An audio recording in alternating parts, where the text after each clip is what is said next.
Hej Movellas. Jeg kunne rigtig godt tænke mig at bruge lidt hjælp herindefra i dag, så det er egentlig derfor, jeg har sprunget ud og lavet den her video. Det er så, at jeg for et par ugers tid siden, tror jeg det var, fik den her hjem. Jeg har egentlig købt den hjem til Kreta, men den nåede ikke på posten, så nu sidder jeg bare sådan på fanden. Jeg tror, der er rigtig mange af jer, der kender den. Hvis I ikke gør, så det her altså Rickers Journal, og så meget, så fint hedder det. Som titlen nu lægger op, så gælder det egentlig om at udlægge den her bog. Og jeg ved ikke, om man kan se det her, men der står to create is to destroy. Og det er egentlig det, det går ud på. Ja.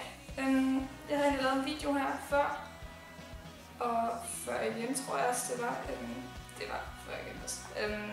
Jeg har sat fokus lidt forkert, så nu har jeg prøvet nogle andre indstillinger på min kamera, det ville sætte meget nyt. Jeg ville være at starte med at sige, at jeg egentlig overvejede at lave videoer sådan regelmæssigt, hvis det var noget, folk er interesseret i, så det må I meget gerne også skrive, når det er. Men det er et sidespor. Okay, bogen her, Rickers Journal, handler som sagt om, at man skal ødelægge den. Og nu er det selvfølgelig så dumt, at i den tidligere video havde været så smart at lægge det her ødelagte hårdstik ødelagte hårdstik igen. Jeg kan ikke snakke den her gang. Det her det går ikke nær så godt, som jeg har gjort tidligere, men nu må jeg fokus det rigtigt, så er der en ting, der er rigtigt. Så det jeg lige starter med at gøre, det er at finde en side, jeg bruger for helt til. For det er nemlig sådan, at det her det fungerer lidt som en opgavebog, og en af de ting, der står i bogen, man skal gøre, er, at man skal samle alle ens frimærker, man får med posten, og jeg er den mest populære postmodtager. Jeg får måske et brev hver 4. måned, når jeg får et nyt kort til mit ungdomskort. Eller hvis jeg har mistet noget, så det er ikke så forfærdeligt tit igen, så det vil tage rigtig lang tid. Jeg fandt siden om det her, jeg blev spredt over den et par gange.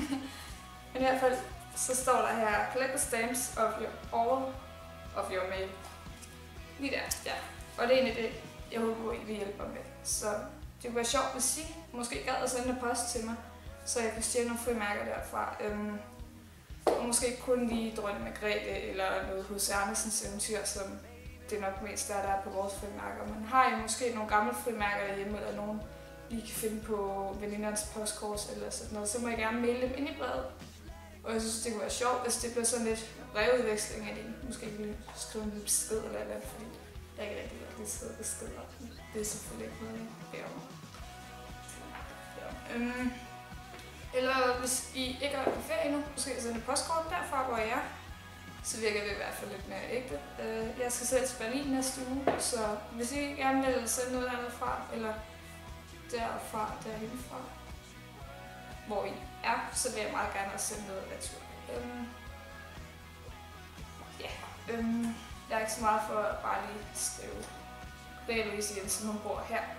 Så jeg har i stedet hernede, dernede, jeg ved ikke hvad det hedder på Movellas, i Mumble.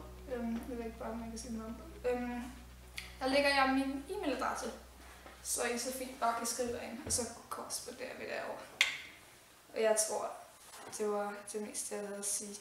Nu kommer man måske ud på et tidsspor, hvis jeg bliver ved med at snakke, så jeg tror bare, at jeg siger, at det er godt være søde og hjælpe.